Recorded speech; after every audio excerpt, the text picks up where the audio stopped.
Welcome to It's Also a Podcast. My name is PartFootball. Joining me, as always, is my co-host, Paragade. Hello. And our third host this evening is Underhill. Hey. And our special guest this week is Chaos Phoenix, who is also our editor for these podcasts and Let's Plays. Say hello. Yo. Alright, guys. It's also a podcast. Let's get started. So, I'm going to go ahead and start off with probably the biggest news from actual Rooster Teeth this month is Monty's tweets, right? We've gotten two from him so far, so we'll go ahead and tackle those in order, right? The first one was the Polygons tweet. You know, Yang's, new figure. I'm not a technical guy. Yeah, okay. So Go ahead and I thought take you were that gonna away say from me, cleavage. please. No, okay. Well, So there's that too. halfway through November, Monty released a tweet that talked about the way that he rendered for season 3. It was using Catmull Open Subdivision. Basically, it smooths out the curves for low poly models, Right. which allows for a much smoother look while still keeping the mesh count low. Okay. So the models they use for RWBY are relatively low polygon. They're better than something like N64 or PlayStation, but worse than something like Xbox 360. Okay. So basically, like in gamers' term, it's like a form of anti-aliasing? Kind of. It actually smooths out the physical curves, not necessarily the jagged lines. In his tweet, actually, he shows a side-by-side comparison of a real-time render with anti-aliasing on, and then the same model using the open subdivision. And the open subdivision is clearly more rounded. You can tell most clearly on her shoulders and, without being too graphic, on her tits. Yeah. I found Yeah. it rounded the most like on her jacket, the part where it folds up. Yeah. And that'll be nice, not seeing all the straight lines intersecting, more of a smooth, be able to give the characters less clunky feel, I guess. And I know that was a lot of my issues with how the animation style looked, that it didn't look as smooth as, maybe some hand-drawn animation, or as, full out 3D stuff. So, I don't know, what do you think, Paragade? I think that it's good visually, but I think they'll definitely still need to work on the animation side of it if Right. it's actually gonna look good. Something that a Okay. lot of people don't seem to realize when they criticize the animation is just how small of a project this is, especially for Oh no, Volume 1. absolutely. Like Yeah. I don't criticize it because I do realize just how it has like the professionalism behind it, but it is still an amateur production. Yeah, that's pretty much a good way to put it.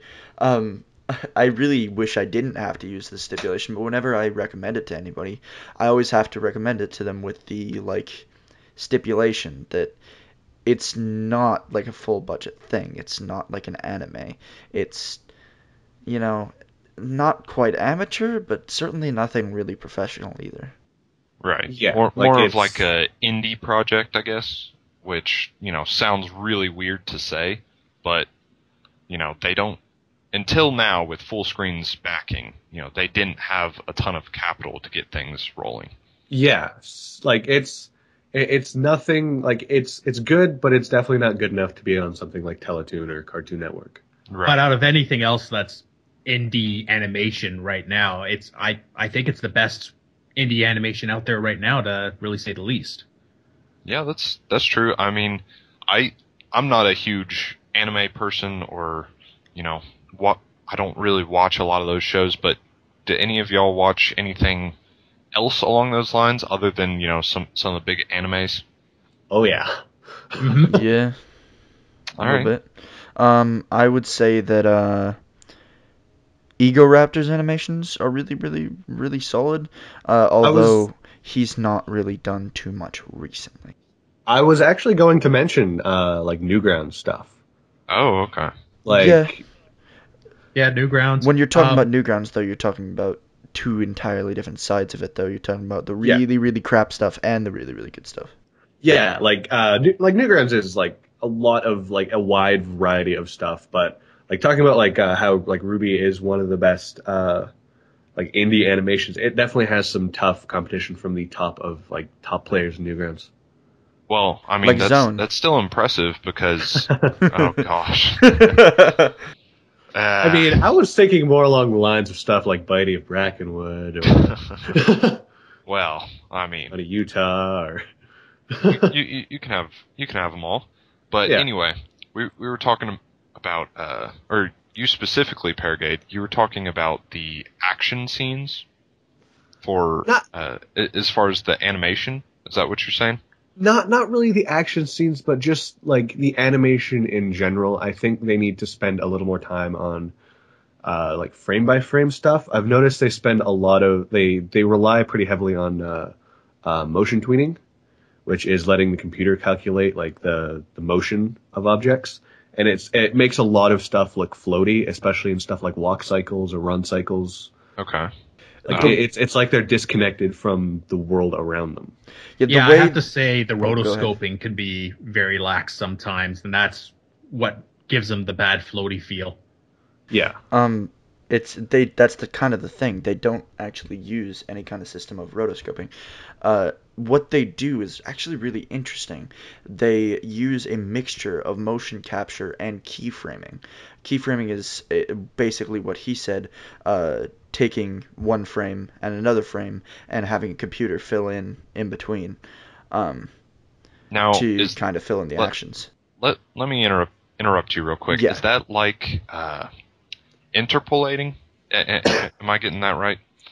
Because from my understanding, interpolating is one way to get lower frame per second videos to higher frame per second. Like basically, the computer fills in the gap for you. It's kind of similar like kind that. of logic. Yeah. The thing with interpolating similar is logic. Okay. The thing with interpolating is that it's taking a frame of already like institutionalized. That's not the right word, but what the hell ever. It's taking something that's already made, like a video, and it is creating a new frame in between each frame and basically assuming what would be there. Right. Whereas keyframing is something that's done within the animation process, where you take one like pose basically and another pose, and it'll fill in the movement to get there. Okay. But they also use motion capture for a lot of their stuff too. So would Poser be the program that they're using for this, or have they moved on to? Okay. They use Poser because that's what Monty Ohm is most like well versed in, and that's what a lot of the animators are most well versed in. I'm pretty sure it's also a sponsor thing now, considering I'm pretty sure they were sponsored by them. Yeah. Yeah, at the end of pretty much every episode of Volume 1, that they had a Poser credit, right? Yeah. Yeah, and then Poser also like put pictures of them on their website, like on the front page, like buy Poser and here's RWBY and Yang. Hey, that's... I think at a couple conventions too, they had Poser posters behind like some Rooster Teeth booths and that. Yeah, so definitely a sponsorship, it sounds like. And hey, I mean, help each other get it out, right? So, what about for the fighting scenes? I know that's...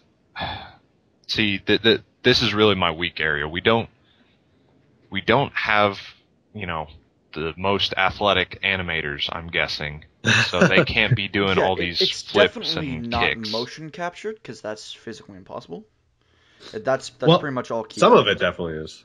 Yeah, if you look at Monty's Twitter, he posted a vine of a Neo animation he did of spinning, where he had to tween together three different spins he had to do, saying he was dizzy afterwards. I'm more talking about like shit with like RWBY flipping through the air, like spinning her scythe and crap like that. Oh yeah, I Yeah. mean, there Although- are multiple Yeah, variations. most of the I more mean, basic fighting is definitely motion captured, like Jean and like Neo and whatnot, okay. Yeah. and probably Cardin as well. Also the dancing, oh. that's all motion captured. Oh gosh. Yeah. Those two, what were they? Vines or were they just short tweets? Vines, I believe. Vines. Man, that was Cinder and Yang, and then Yang and Blake, right? So Yes. Yeah, there was also it was good stuff, but I don't think we're gonna get another dance episode. Are you sure? This is Monty. Wow.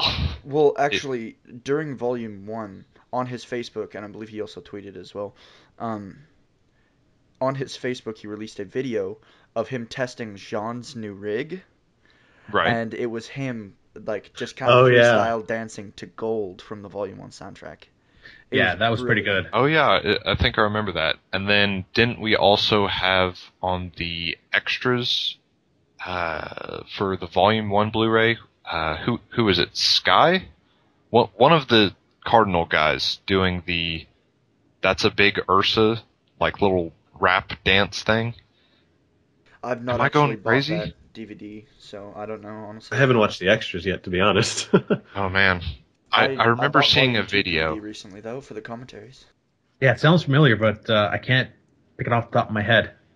Well, then our last tweet that he sent out would be the action scenes that he was talking Oh my about. god, that makes me so Yes. excited. All right, Yeah, me so too. real quick, for anyone who didn't see the tweet, the gist of it is he has normally 6 to 8 action scenes in mind as he goes into each season that he wants to animate. He said for Volume 3, he has 16 to 20, or somewhere in those numbers. And my gosh, So I really basically, hope he get actually the gets to do tournament. the great Lord Monty Ohm has struck an inspiration gold mine, basically. So it's not Based like we're Monty. going to be getting that much more. It's just he's more inspired. It's probably going to be a lot more creative. Well, hey, I mean, it's very possible that we could get all those because we have the tournament arc about to happen, it seems like. Yeah. Unless something big happens to derail it, that tournament's going to happen. For all we know, we could have like 20-minute episodes next season, or volume rather, because full screen acquisition and also popularity of RWBY. So, let me clarify. It's not a whole scene, I should say. It's just a sequence, which is still, you can build a lot around a sequence. The flow into it and out of it. If you've ever seen figure skating, you have the one key moment, triple axel or whatever you call it, and then the rest either builds up to it or flows away. So if we can hopefully have Monty doing the same performance as we've seen in like the Red trailer or Weiss's fight scenes. Yeah. I think we're going to get more stuff like Weiss's fight scene, like definitely because the story's leading that way with the tournament. A lot of one-on-one fights that'll give Monty the chance to kind of be a bit more imaginative. It's probably easier to just deal with two people fighting at a time. Right. Then, well, do y'all think the tournament will be 1v1 or 2v2 even? It's or will it be full going team? to be either 1v1 or 4v4. I feel it's gonna. I feel like it's gonna be mixed, maybe. Okay. Yeah, I'm going to have to say it's going to be almost like, sorry to quote another show you guys might not know, but the early seasons of Naruto might be team versus team at first, and then they'll break them down to one-on-one afterwards, maybe. Right. Okay, so would that be a possible way to give Coffee some value without making them like, oh, hey, here's bunch some of Deus Ex exposition Machina. for them. Yeah. So, I mean, like, that could be a team that Juniper goes against, right? It's like the heavy favorites, I highly doubt that second Juniper years would or ever whatnot. go against Coffee for I a think- multitude never of know. reasons. For one thing, Coffee are older, so they're either second, third, or fourth years. We don't really know. Or and higher. We don't even know if there's only well, 4 years. there's only 4 years. It's been stated in episode 4 that your partner, this person, whoever you see first, is going to be your partner for the next 4 years. So we Oh, I can thought it was just the extrapolate from rest of the there. time. I Yeah, thought it he was said just the for the rest of next your 4 time in years. Beacon. Huh. All right. So Well, we can I stand extrapolate from there corrected. that it's 4 years at least. So, mm, I feel like one thing we can probably expect from the tournament is a Juniper versus Cardinal fight Yes. that would be to awesome. give some kind of closure to that whole deal. Mini arc. Yeah. Well, I really hope Jean gets his like full aura power out during the tournament, so we could just see maybe like everyone else in his team's gone, and then he just wins it for them in the end. That's what I hope for out of the tournament, most of all, especially if it's like a him versus Cardinal moment. Right. I guess seen at a dodgeball. I mean, the only thing about that is Pyrrha took on all of Cardinal by herself, right? So if John Fair can, in point. theory, take Maybe cheating. Hey, you never know. Well, it is, yeah. What if they went maybe against Cardin Cinder's team cheated? instead? Well, we did have in the opening sequence of Volume 2, RWBY versus Mm-hmm. Cinder's team. So Team maybe Crime. we could see that as, just kind of a tease for the next arc, I guess. The tournament arc. So Yeah, and it's always something to look at, and man, I'm excited for it. I feel like most of the strongest fight scenes have been like character fight scenes, like versus another character. Um, the grim fight scenes haven't necessarily been bad. I really liked John fighting the first Ursa Major. Right. But like stuff like the Yang and Neo fight, like the Weiss and Banesaw. yeah, or basically all the fights in episode 11 and like the fights from episode 1, the first fight, and the subsequent fight. Right. Food with, fight. Right. Yeah. Nora is Melon Lord. Wahahaha. Knocks Yang Man. into the stratosphere. let's address that real quick. So Neo throws Yang to the ceiling of the train car and back down, knocks her out, right? About to go shank her. Then in the food fight, Nora sends her to the stratosphere, as you say, and then back through the roof. And gets up, brushes it off, thumbs up. What's going on? Watermelons. Well, there's a few different Yangs? explanations. One is that the writers just felt like they wanted a plot device, and what is it called? Suspension of disbelief. Right. And then the other option is the fact that Yang kind of had the shit kicked out of her before she was knocked out. So perhaps her aura protected her the first time, like with the being knocked into the stratosphere, but her aura could not really protect her after it got kind of knocked about. I also like my kind of personal theory is that when it comes to attacks, they can kind of use their aura to like they can like focus their auras in different ways. Like fighting an enemy, they'd be like focusing their aura into like attacking and like trying to harm the other person.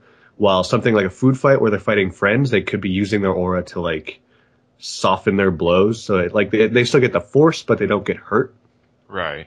Well, I feel like that's kind of always there, because, for example, like Glinda said, in a tournament match, when your aura enters the red, then you lose.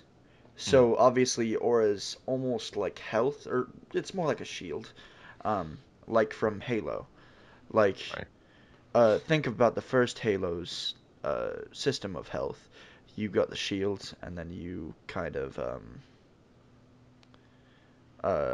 you've got health after that, which would be like you getting injured. Okay. Yeah. Yeah, so the food fight was so short that Yang's aura never really got burnt out enough for her to take real damage. All right. That's fair. And then we also can kind of look at what you were saying, Paragade, about focusing the aura into an attack, like we saw with Rin and the snake, the King Taijitu. Is that how you say it? Tajitu. Yeah. Is how I like to say it. Well, down south here in Texas, we like to take things slow and pronounce it wrong. So, but yeah, the snake, I'm not going to even try and say it, but King Taiju? It's Tajitu. Taijitu, whatever it is. Sounds right. Tajitu. Let's get fuck it. So yeah, we see Rin, stopping the fangs with his aura, so that can be like focusing on defense. To quote Jean, it's like a force field. What's that? So to quote Jean, it's like a force field. Yeah. And then when he turns to send the fang through its eye and like explode its head somehow, you see another aura blast like come out as he strikes it, if I remember correctly. So, I feel that the aura is. Have you guys seen Evangelion? Yes. It's very much like an AT field, and not just the way that it's animated, but the way that it's almost used, just like your soul itself being a shield that can be used for offense and defense. Yeah, that's good. That reminds me, someone had brought up about the food fight, that Yang uses fire dust rounds, which would mean whenever she doesn't have Ember Celica, that she does her, semblance, activates or whatever, and slams the turkeys together, there shouldn't be any fire sounds or any fire effects. Well, we already know that her aura, or not necessarily her aura, her semblance, or something that's connected therein, generates some sort of fire or fiery aura of some kind, due to the fact that her hair lights on fire. Well, I don't think that's because Ember Celica, Ember is in the name. You gotta assume fire, right? So if she's... You don't. There's fire when you shoot shotguns. There's, the primer... Hold on. So... explodes. If I remember correctly, there was a thread, and... Also, I'm gonna Ember make... might be referring to the color. That's also true. Anyway, let me finish my point real quick. So, when she slams the turkeys together in her trailer, we see, or not the turkeys, her gauntlets together in the trailer, the yellow trailer. You see fire go up, the whole club, in flames, whatever. Then in the food fight, she does a similar thing with just the turkeys. If I remember correctly, and I'm going to have Jax find this, it should just be a kind of force field push going out, right? And maybe her hair has a little fire effects or something, but there shouldn't be any fire there. And I think that would kind of be her aura as well. Just kind of the explosion type thing. So maybe we see a little bit of that, okay, force. So I don't know. I don't know if I explained that real well, but I don't know. Paragade, what's your feeling? Or Underhill, if you were gonna say something. No. Let's see if Paragade's got something first. So I think the point you're trying to make is that it's not her semblance that's causing the big fireball effects. Yes. See, I don't know. I think I kind of disagree with that, mainly just because of the scene in the club where she does her little Super Saiyan thing and the club behind her explodes. You see pillars of fire just erupt behind her, and I don't think that that's related to her gauntlets. I think that's just her semblance kind of causing these flash fires. Yeah. That also happens at the exact same time as she gets super angry. Yeah. If you watch the trailer closely, while she's fighting, you see the shells coming out from the gauntlets too. They're basically like shotgun shells. When she bangs her gauntlets together to do the aura power up, no shells come out. Good catch. I mean, but did it's we also see been every confirmed that shell weapons come are out? conduits for aura. Yeah, so it might just be increasing what she might have, like a fire resemblance to begin with, and Ember Cecilia magnifies that. It's also true, and I mean, we see that with Ruby's getting, the speed boosts from her scythe, and I mean, it's just complementing, right? Yeah. So, and then you have Pyrrha with her metal shield and spear / sword. So Definitely think Slash it is rifle. a kind of like focusing thing. Like maybe not directly connected to each specific weapon itself, but I definitely think that they're able to focus their semblance better through certain objects. Specifically, I think of this because of the food fight where, I mean, I know they do it just like for like the visual gag, but they're all grabbing foods that are like similar to hold to their weapons, and then suddenly like when they have these, they can use all like their super speed or their jumps and everything. Like they're focusing it through those objects. Right. Yeah, on the point of weapons being conduits for aura, I really, really want to see either Jean's sword or Jean's shield play some kind of big part. Like if you like channel aura into them or like have like a semblance affecting them or something. Like Turns into a lightsaber. I've seen it happen in like fan fictions where uh I believe it's something that Yarn does. Fan fiction writer, you are right. Dot dot dot not. Um, very well known for Jean Arc's pain. Something that he has for it is that if he channels his aura into his shield, it like wraps around his arm and turns into a gauntlet. Okay. That's like Kind really of like powerful a and shit. Green Lantern thing almost, how he can form his aura. Almost like that, but it's more just like basically an arm. Like, have you watched Bleach? Oh, yes. It's kind of like the one dude, I haven't watched Bleach in years, like Chad, I think his name is. It's kind of like that. Oh, yes. I see where you're going with that. That's Basically a brilliant. giant arm thing. I never thought of that, but that's brilliant. Well, I mean, there's more stuff for us to research after this, but yeah, I mean, that's really something that needs to be done right, because there's been all this hype, and we've been told that the symbol we've seen for Jean so far isn't his, right? His true one is on his hoodie underneath his chest plate. So, when that gets revealed, does that mean new sword, new shield, or, new weapon?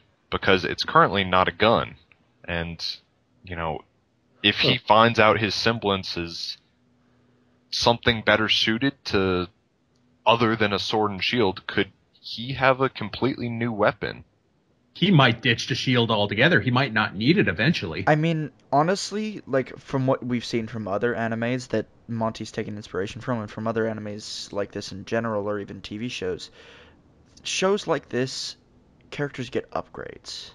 Not necessarily immediately, but they always get better. They always get a big upgrade several seasons in. Right. Well, speaking of upgrades, Blake got an upgrade with her semblance being used with dust. Yeah. That's not really an upgrade per se, it's more like a temporary power boost. True. Yeah, because we didn't see her use it in Breach, so it could just be that clip. But correct me if I'm wrong, but didn't Monty say something about another upgrade, or wait till you see what I have in store for Gamble Shroud in Volume 3 or something like that? I don't recall him saying that at all, but whatever. I feel like that's a thing. According to Jax, he did. Yeah. So You just need to look at his rap sheet. Like apparently he's a Taken Topper Gurren Lagann fan, Kill la Kill. If he's taking any notes from that, we're bound to see huge upgrades eventually. Let's keep in mind. Let's keep in mind, it's not just Monty. It is like Carrie and Miles and all them too, Right. and they're pretty big anime fans. So Well, Actually, a funny story about that is that from what I've heard, they weren't that big of anime fans before starting to work on RWBY, and now they are. Yeah. Because like he like made them research by like watching Soul Eater and Gurren Lagann and stuff. And speaking of which, in an interview, Monty Oum said that he that Gurren Lagann was his favorite anime, and that like made my life because Yes. that's my favorite anime as well. All right, so let's kind of move away from the tweets for now because we've been talking about that for Yeah. really half our time. So let's go ahead and talk about the other big official Rooster Teeth news. Grim Eclipse, guys.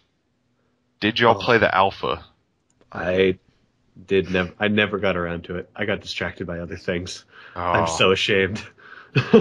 I So- watched a lot of playthroughs, but unfortunately, I'm not one of those Not lucky a people sponsor? that. Yeah, I should have done that. Oh man. I'm a sponsor and everything, and like I tried to play it over Christmas when I was at my parents', but like my parents' internet was just so goddamn terrible I couldn't even load the game. And then like by the time I like actually got back home from my parents, I just never got around to playing it again. Man. Oh, so is it browser based or Yep. just couldn't download it? Just Yeah, the it just the was- demo was the Oh, okay. No idea about the final product. Yeah, because I hear the alpha is only available till 15th, Yeah, and then they close access. Yeah. that sounds right. Did you But- play it, Part? No, I did not. I am not a sponsor, sadly. Fuck everything. So 3 didn't have the opportunity, Paragade, and you had it, and you just let Yep. it slip through your fingers. Yep. We All are right. very disappointed. So Underhill, you said you watched a lot of it. Yeah, What'd some you people think? were. I loved it. I really got some big Kingdom Heart vibes from it. The targeting system, just how the combos all lead into each other. You don't Ruby's know. fighting style herself reminds me of like Sora's ultimate form when he pulls out the two keyblades and just goes to hell on Heartless. Right. You don't The know speed- how happy that makes me that it's a similar feeling because Kingdom Hearts was like greatest game in my mind that I've ever played.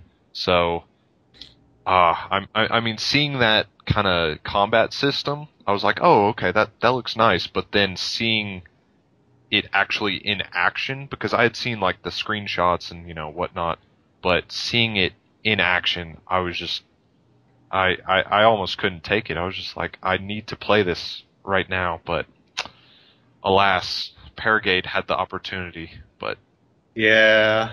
Yeah. I agree that it did like kind of remind me of Kingdom Hearts, but at the same time, I felt like my biggest issue with it by far was that it seemed like it took way too long to kill the Grim itself, which is the same issue I had with Grim Eclipse, the original. In that like you could sit there and like do this crazy combo, and the Grim would still be alive, and you had to like do that same crazy combo at least 1 or 2 more times, and it's just like it kind of interrupts the flow. I feel like there needs to be more of a flow to the combat. But Well- then again, it is a pre-alpha. It's like a demo of a demo of a demo. right. So correct me if I'm wrong, because I didn't watch a ton of it. I saw one Grim at a time until you got to the White Grim. Was there a name for that, by the way?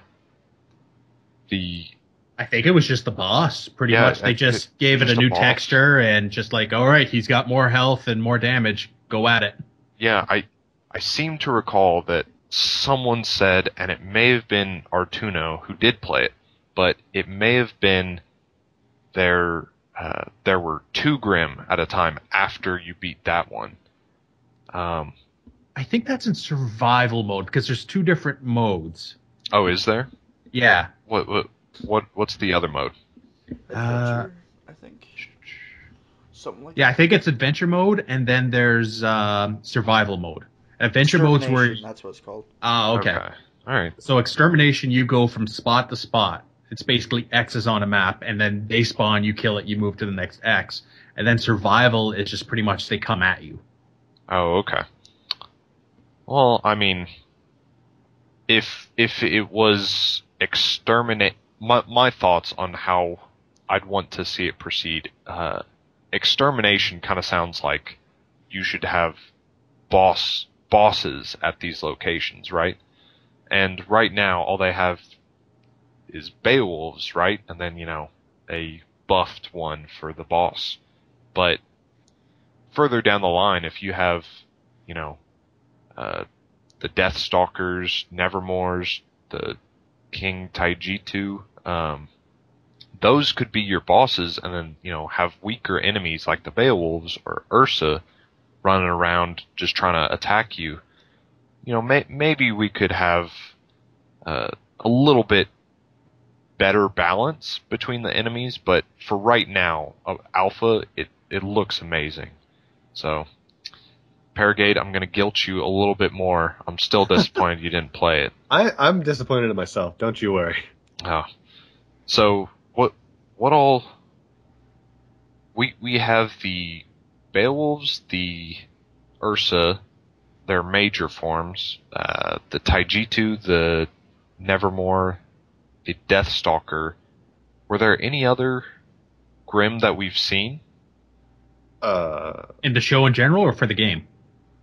Well, Just I mean, generally. the game only Beowulf and I guess it's the Nega Beowulf is the white one. Did you mention Borbatusks? Orbitusks, yeah, and then Oh yeah, The And then I there's forgot Goliath. about this thing. Oh yeah, and the Goliaths. the Goliath. And then there's also what that was thing the thing in that's the not breach? named yet. It's not in the breach. It's in No Breaks. Oh, okay. Actually, I think there might be some in the breach. Oh But yeah, it's definitely Hero. in No Breaks. You see like a close up of it. It's like almost like a lizard thing that like is on like two legs and like a tail almost. I think if I recall correctly. Yeah, it looks like a fat raptor, doesn't it? Kind of. Yeah. Real squat. Yeah. Yeah. I Yeah. I don't think they've named it, have they? Not I don't officially. think I don't so. think so. Okay. I hereby name it Fatty Raptor. Fatty Raptor. Fatty Raptor. You heard it Yes. here first.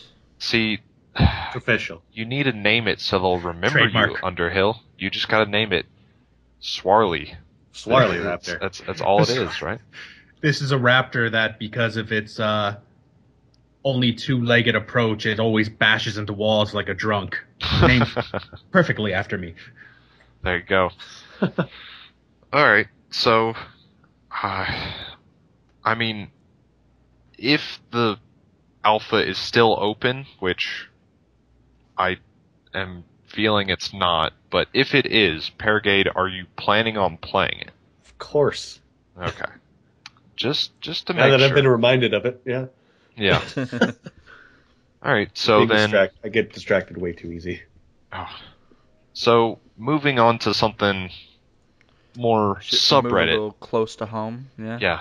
Little bit closer to home, back to the r/RWBY subreddit. What do you have going on right now, Chaos? Yeah.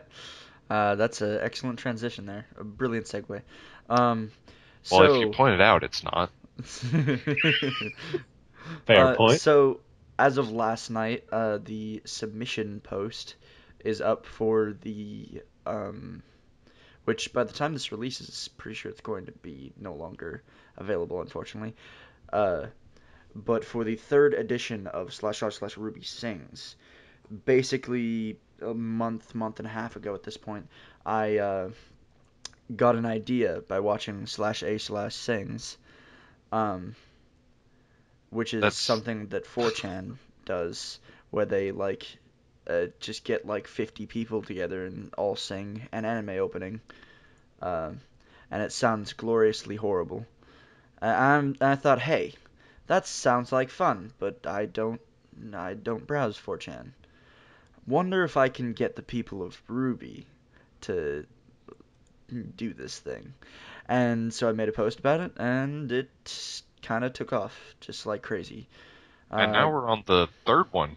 Yep. I mean, what'd we do for the first two songs, by the way? The first one was This Will Be the Day, the first opening to RWBY. Okay. And then the second one was Die, which is the song that plays during Yang's fight against the Adlesian Paladin in episode 4 of Volume 2. Painting the town. Excuse me. Yes. Okay. And this time it's going to be Boop, which is a soundtrack-specific song from the RWBY Volume 2 soundtrack. It was only featured on the soundtrack and not in the show. Okay. And people just kind of really liked it, and some people aren't so excited about it. I can tell you're one of them, just by your tone. I mean, I'm fine with it for the most part. I already put in my submission for it. But Jax, who's a person who helps us out a lot, and that we mention a lot for podcasting, he is very, very sad about it. It just beat out Caffeine, and then just behind that, Time to Say Goodbye. Okay, now that I just learned that, I'm depressed too. I didn't know it beat out Caffeine. Oh. Yeah. Caffeine, I love that song so much. I love that. Yeah. I wish that had won, but whatever. That one's going to be gloriously bad. Ugh. So It's going to be wonderful. Boop, the original song is good though. I do have to say that, not to bash the actual song, but sorry, what song? Boop.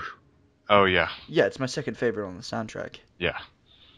But so Chaos, you said you already submitted, which, I could have expected since you set the whole thing up. But Underhill, Paragade, are y'all looking to submit? I don't know. Maybe. I would definitely if it was Caffeine, but I don't think I'd be able to do it for Boop. Come on, guys. It doesn't have to be good.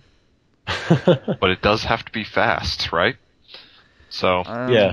I mean, there's actually more people than you'd think that literally just didn't do the fast part. Just because they couldn't.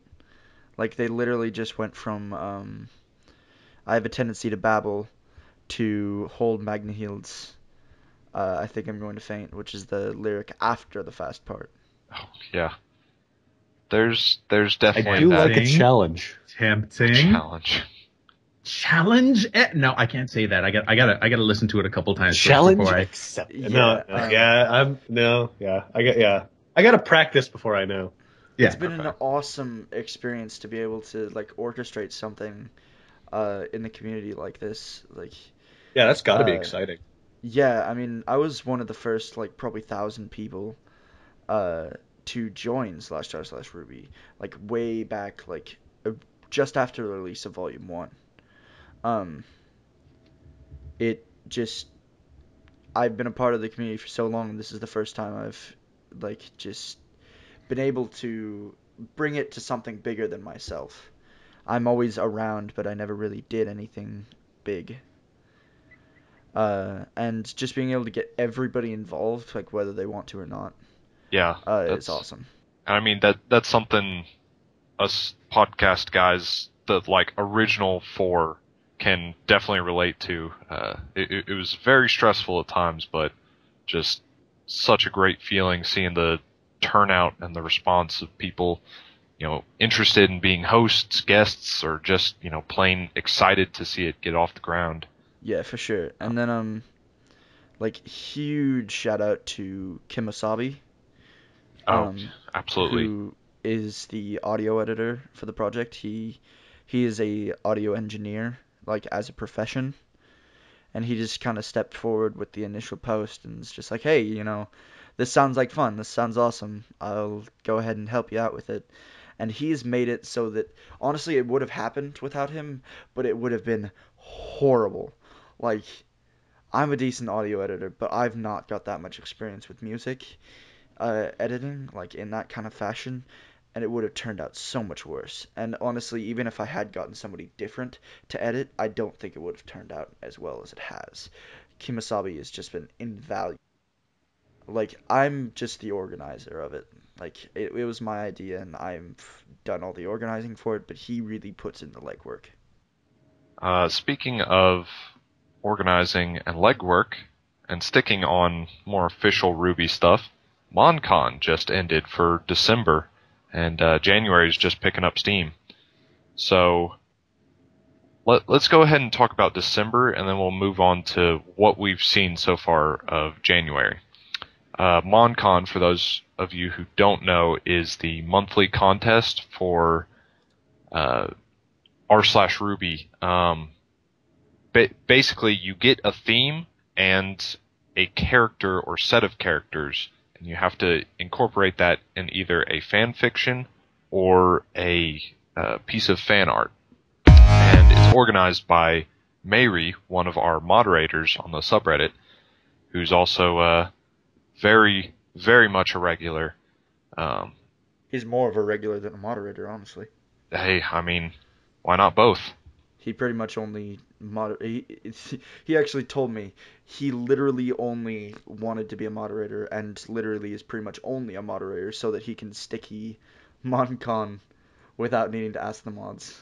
Right. I mean, It's kind of whatever we hilarious, can get him actually. to, whatever we can get him to do. Let's, keep annoying Mary. Hey, can you sticky this for us? Yeah, But Mary's fucking awesome. I love the guy. But as for the actual submissions, December we had for our fan art. Let's go ahead and address that real quick. We had Epic Hobo win with was it Roman comes bringing gifts? Is that bearing gifts? Comes bearing gift. Gifts. I really like that one. That's the one with Neo sitting on his shoulders. Right. Yeah. Yeah, that's very cute. I'm not sure if he's stealing the gifts or going to give them out, but either way, it's very nice. That's not important.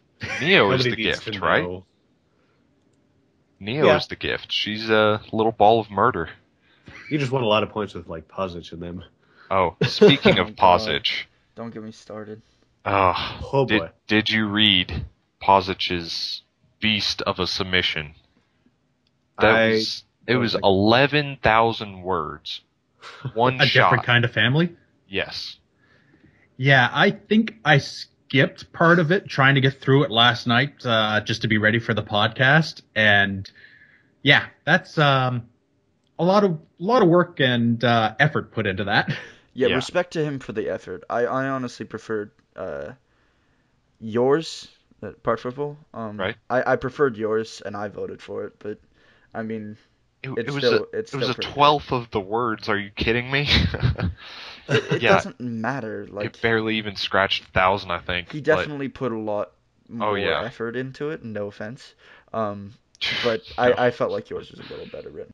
Hey, I mean, I ended up voting for Posich, but for any of you who haven't read it, I'd say it's worth it, but it's how much time do you have to read a fan fiction one shot? Because personally, I was like, oh yeah, I'll read it.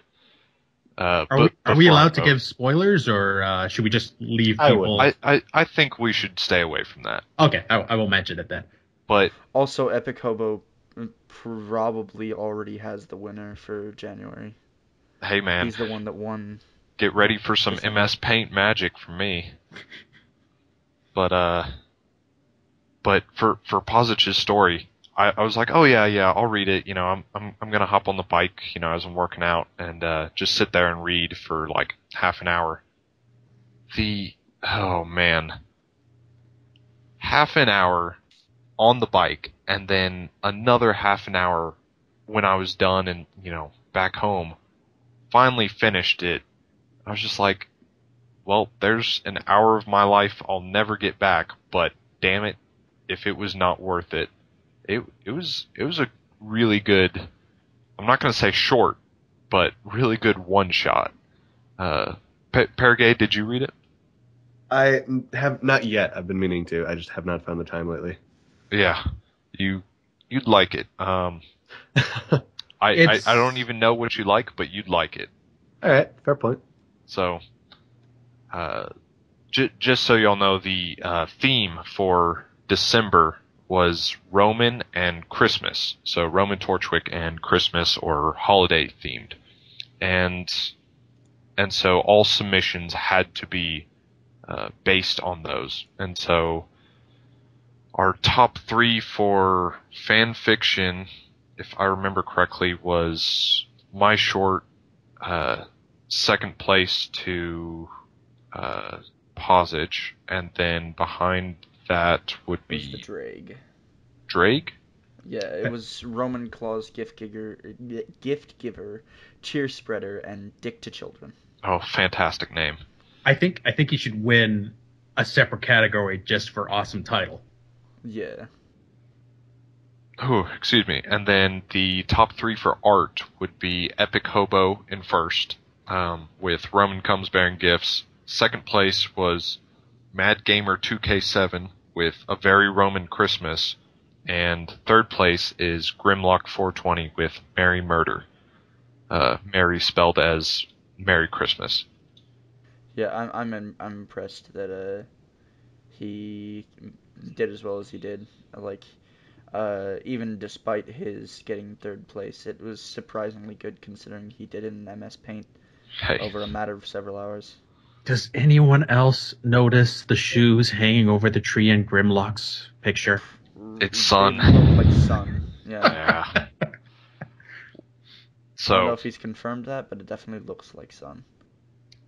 But yeah, I mean, it was definitely a good competition. I think the art was more one-sided, but the fan fiction was a very good attempt, and we had, I think, twice as many submissions for December than we did for November.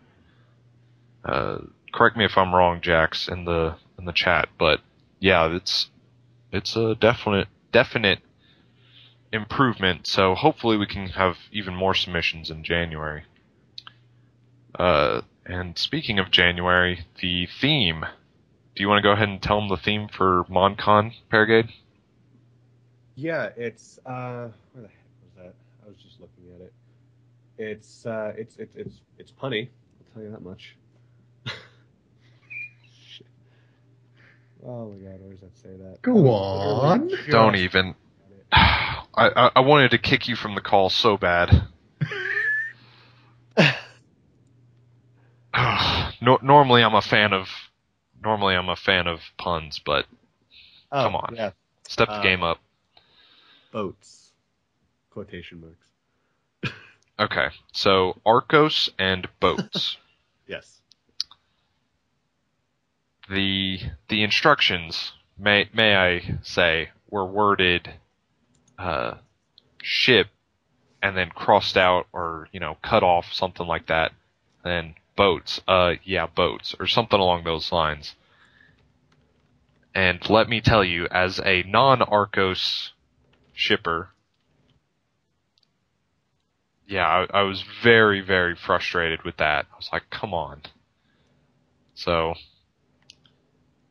there was definitely a lot of anger with that because in case some of y'all aren't familiar with the with my Reddit persona, I'm a definite pussy magnet shipper, which is the Blake and Pyrrha ship. You are the pussy magnet shipper.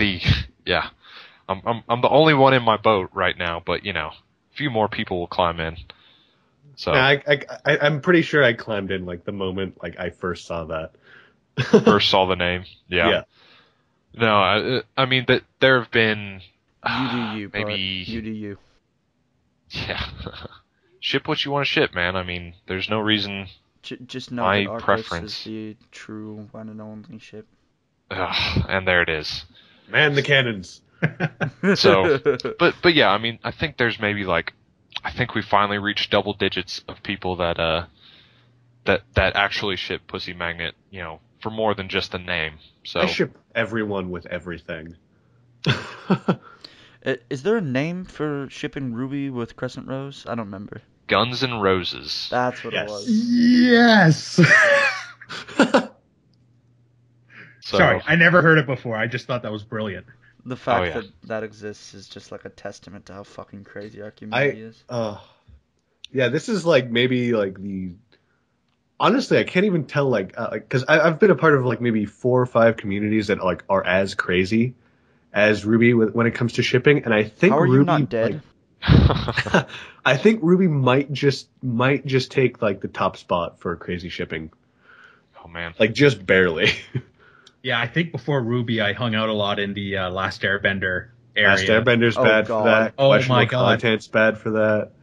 Questionable content's bad for that, really? Oh yeah. Also, you read questionable content. You're my new best friend. Yes, I do.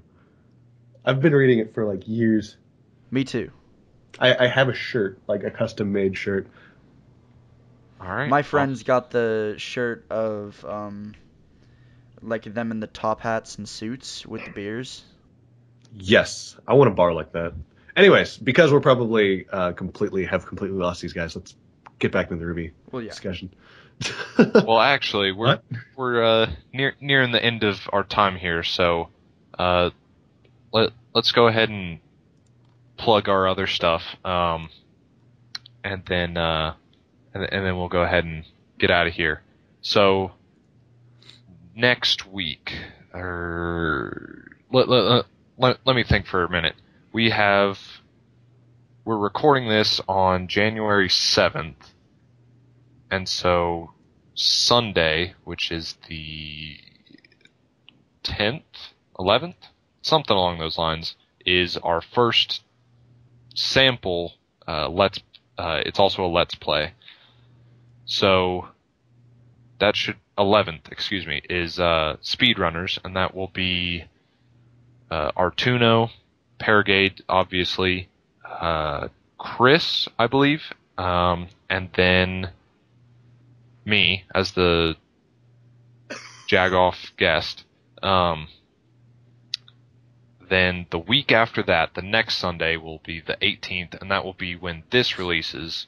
And then the week after that will be our first official It's Also a Let's Play, and that will be Minecraft, which was Artuno, Paragade, of course, Fingo, the Fingophobic gamer, and then me as well, because we couldn't really get a lot of people scheduled for the holidays, so we were kind of just, hey, let's record now. So it's also fun when we have Artie 7 hours behind most of us. Well, Where does he live? he's in Spain, man. That's Oh, really? yeah. But the next podcast after this, the 1st or 2nd, I believe, of February. Man, that's coming up. The 1st of February will be our first actual guest, and then You what, mate? hey, Chaos, you're in the fold. You're in the know. You're in the group. Yeah. Outside guests we're talking about. Outside guests, the people who actually applied, and we'll put out another link to the guest application in the comments of this post, as well as our next ones, hopefully. I applied, just, joining the team made that irrelevant. Well, your application was just so good. I mean, come on. A senpai noticed me. All right, let's cut it off there. I So saw the anyway, pictures. well, thank y'all for joining us. Go ahead and say your names one more time, gents. Everybody knows that Part Wolf is OTP. Oh, there it is. Life. All right, guys. Well, Whoop, there it is. Chaos is our guest. Underhill is our rotational host. Paragade's our co-host. I'm your host, PartFootball. It's also a podcast. Good night, everybody. Hi. Good night. Later.